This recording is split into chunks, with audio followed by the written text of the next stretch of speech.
Hola amigos, les habla el profesor Ramón Romero en otra entrega más de la escuela sabática. Antes de desarrollar el estudio de hoy, queremos invitarles a que se suscriban a este canal de YouTube de Ramón Romero.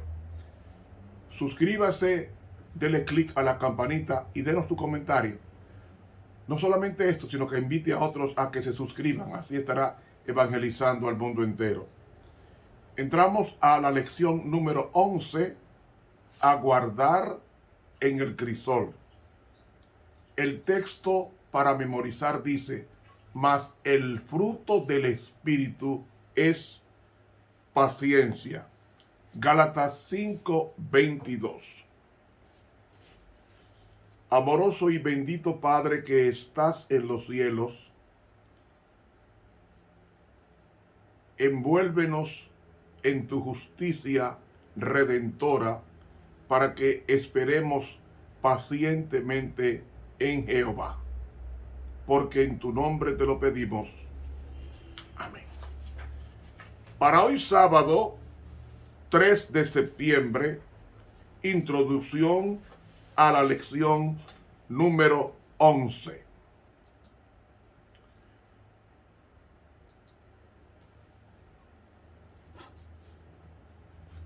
Hoy comenzamos el estudio de una de las hermosas características para un cristiano, uno de los dones o de las gracias, de las virtudes que el Espíritu Santo comparte con sus hijos.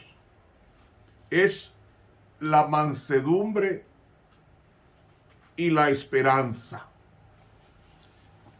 Ambas son derivadas del Espíritu Santo, de la esencia de Dios.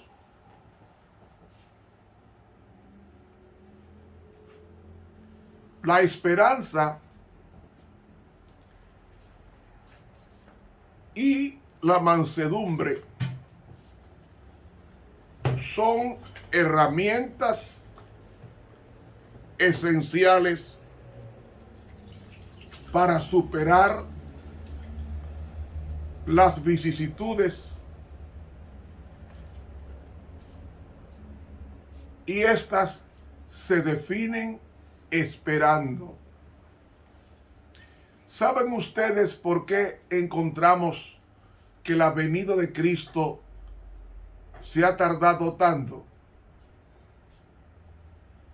Porque está en nosotros, no en Dios.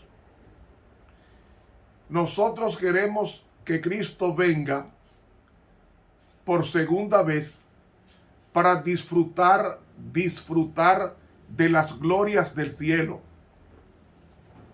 Pero todos esos beneficios se puede disfrutar aquí en la tierra a través de la presencia de Dios en nosotros. ¿Saben? Lo que hace importante y agradable estar en la tierra nueva y lo que producirá felicidad en la tierra nueva no es las calles de oro y el mar de cristal. No, lo que produce la felicidad en el cielo es la presencia de Jesús. Pero nosotros queremos verlo por segunda vez y ya dejar de disfrutar de los beneficios, dejar de sufrir. Y no, hermanos, el sufrimiento se opaca cuando Cristo mora en el corazón. Y pongo como ejemplo Pablo. En el Nuevo Testamento, después de Jesús, no conozco a nadie que haya sufrido tanto como el apóstol Pablo.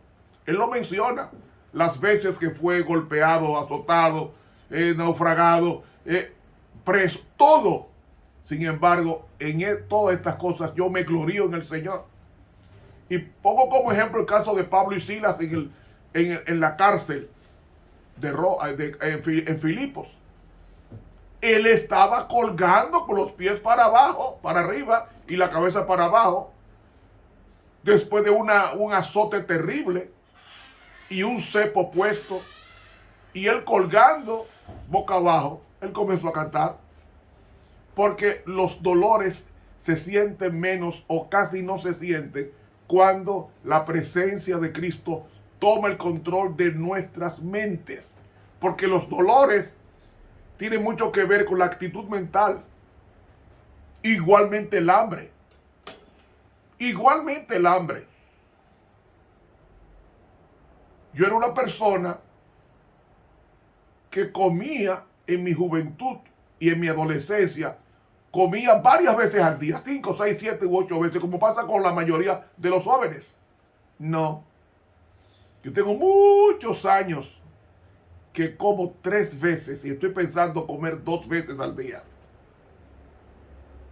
Y la distancia que yo tengo de una comida a otra, o sea, del desayuno al almuerzo, yo tengo 5 horas y me tomo 5 horas de una comida a otra. Y no repito comida. No, ni pico, no señor. Pero,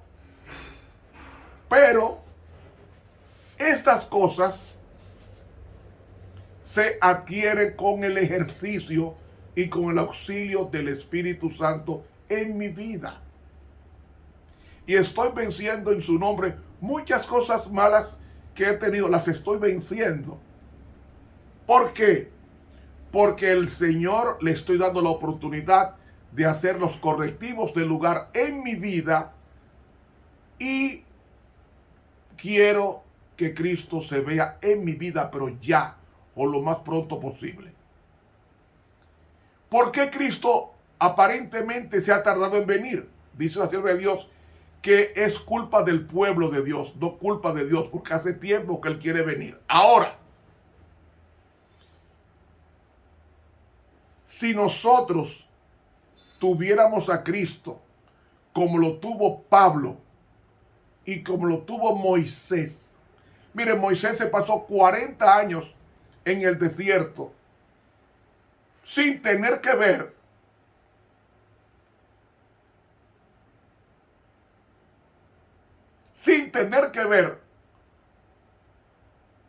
con el pecado y la incredulidad del pueblo de Israel en el desierto. Y para Moisés, Moisés no veía las inclemencias del tránsito de 40 años. Moisés veía a Jesús. Y lo veía tanto que él se mudó. Dice que la tienda de Moisés estaba la más cerca del tabernáculo del testimonio. Estaba la tribu, estaba Moisés, estaba Aarón. De sus familias eran los que más cerca estaban del santuario, porque cerca de la presencia de Dios, y era cierto, la presencia de Dios era visible cuando se entraba al lugar santísimo, o en ocasiones cuando se ofrecía, había ocasiones que descendía fuego del cielo, que era el fuego de la presencia de Dios aprobando el sacrificio o la ofrenda. Y la teofanía, la manifestación del poder de Dios, era frecuente en el desierto. Por eso es que dice que Moisés se mantuvo como viendo al invisible. ¿Cuándo se aplica ese texto de que Moisés se mantuvo como viendo al invisible? La gente cree que esto se aplica a cuando Moisés estuvo en el desierto. No. Según el contexto de Hebreos 11, 27, dice, por fe dejó, en el griego dice, por fe salió de Egipto, no temiendo la ira del rey, porque se mantuvo como viendo al invisible. ¿Desde cuándo Moisés vio al invisible? Desde que salió de Egipto. Y esos 40 años, porque él salió de Egipto teniendo 80 años. perdón, teniendo 40 años. ¿Cuándo Moisés salió de Egipto? Moisés salió de Egipto cuando mató al egipcio y huyéndole a la ira de Faraón. Él salió, ese es el contexto.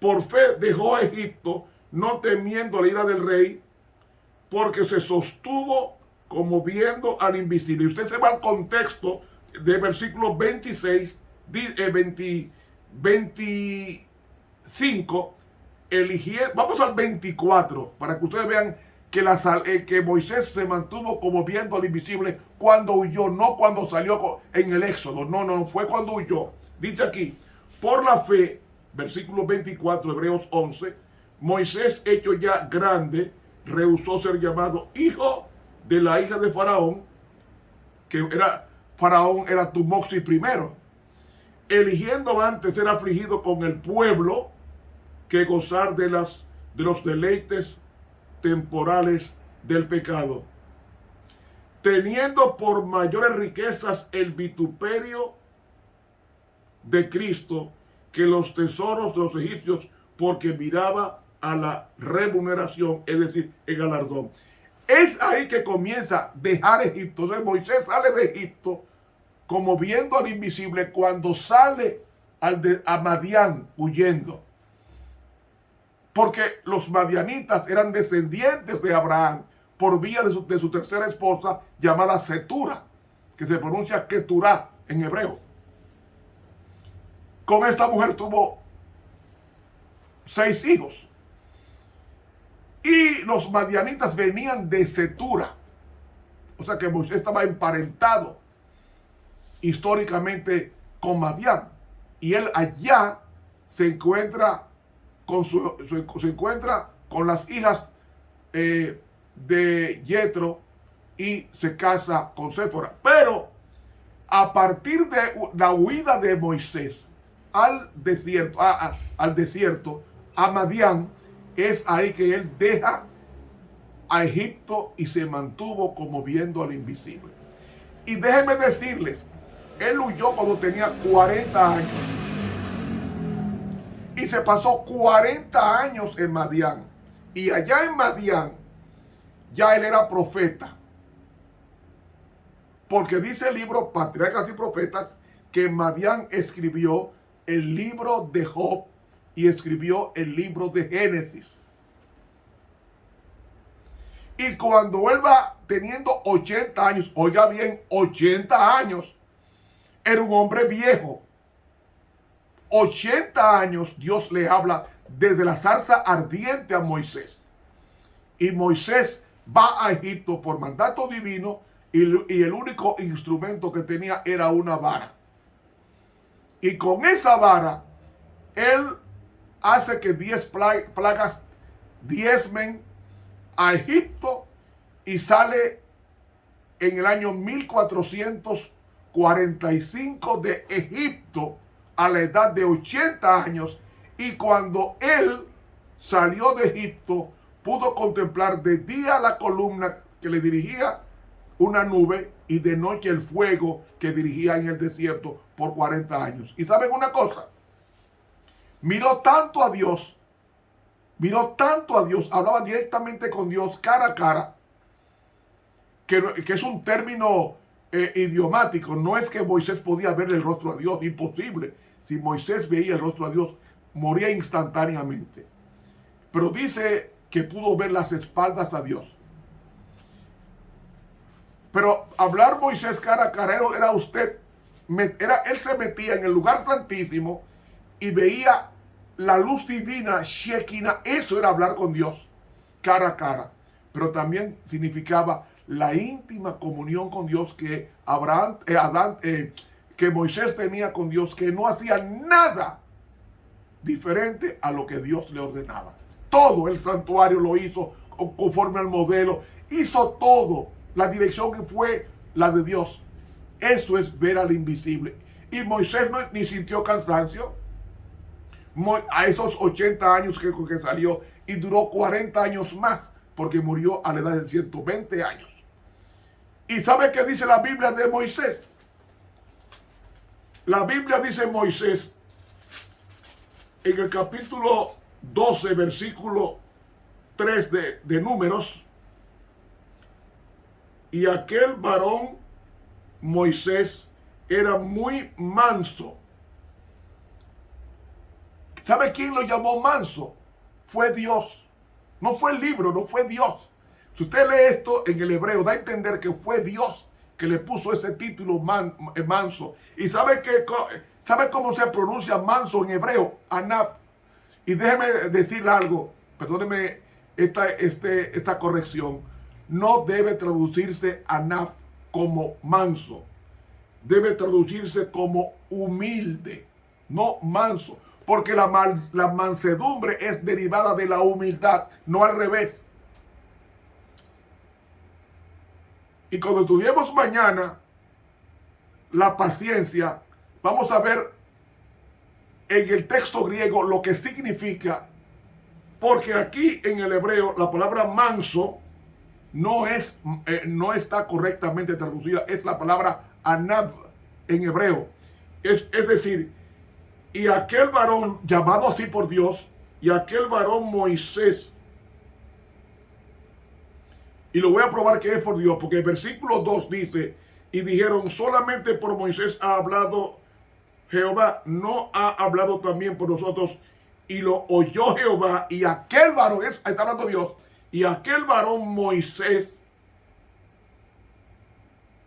dice el comentario bíblico tomo 1, página 127 de la pluma inspirada, dice que fue Dios el que está hablando aquí en el versículo 3.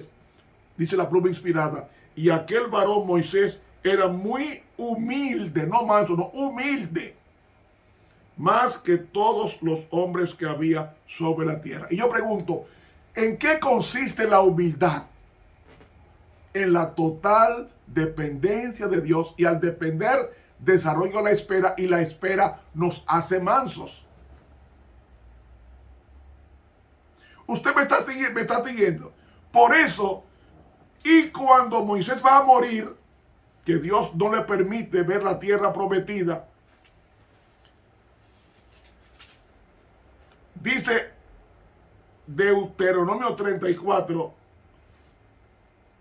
versículo 7, y era Moisés de edad de 120 años cuando murió, sus ojos nunca se oscurecieron, es decir, tenía la visión 20-20 cuando salió de Egipto que cuando murió en el desierto, 40 años después, 80 años después, porque salió de Egipto a los 40 años y murió de 120 años, es decir, se pasó 80 años andando con Dios. Y dice, sus ojos nunca se oscurecieron, ni perdió su vigor. La mejor traducción del hebreo es, no perdió su lozanía. O sea, Moisés no tenía arruga. Moisés no tenía arruga. Estaba joven. Aquí lo dice. Sus ojos nunca se oscurecieron. No necesitaba usar lentes. No necesitaba tomar geriátrico. La presencia de Dios lo mantuvo con el vigor de la juventud. ¿Saben ustedes por qué nos sentimos nosotros el canto de los ángeles? Porque estamos muy lejos de Dios. Oramos muy rápido y no nos detenemos a pensar y a meditar en las bendiciones de Dios para con nosotros. Y eso es lo que está buscando el Señor enseñarnos. Que dice la sierva de Dios que nosotros aquí en la tierra podemos tener los goces anticipados de la tierra nueva. Incluso dice ella que se pueden escuchar los cantos de los ángeles. Entonces, ¿por qué encontramos la segunda venida de Cristo tan lejos? Porque estamos esperando una venida para que seamos felices, cuando la venida es ahora que necesitamos en nuestros corazones para que Cristo, subyugando nuestros defectos del carácter, en la subyugación y la sumisión, desarrollemos la paciencia, la esperanza, la mansedumbre, virtudes de Dios que comunicativas nos va a hacer sentir diariamente su presencia y nunca nos encontraremos en este mundo nuestro lugar de vivir, sino que estaremos viviendo en la tierra nueva anticipada ahora. Pero para eso se necesita, se necesita mantenernos como Moisés, que se mantuvo como viendo al invisible, como leímos en la lección anterior. Mantenerse viendo al invisible es pensar solamente en Dios y en las promesas de Dios, buscando las cosas de arriba, como dice 1 Corintios, 2 Corintios 7. Buscar las cosas de arriba, con la mente allá arriba, usted no va a sentir esos excesivos calores y esas cosas tan malas en el grado como lo sentimos hoy. ¿Por qué? Porque cuando tenemos la mente en el cielo, el sufrimiento es mínimo y el crisol es gozo, como pasaba con Pablo, con Silas y también con Pedro cuando fue azotado. Que Dios los bendiga. Suscríbase a este canal de YouTube. Para mañana, domingo, vamos a estudiar, mañana domingo, el Dios de la paciencia. Que Jehová te bendiga y te guarde. Estuvo con ustedes el profesor Ramón Romero.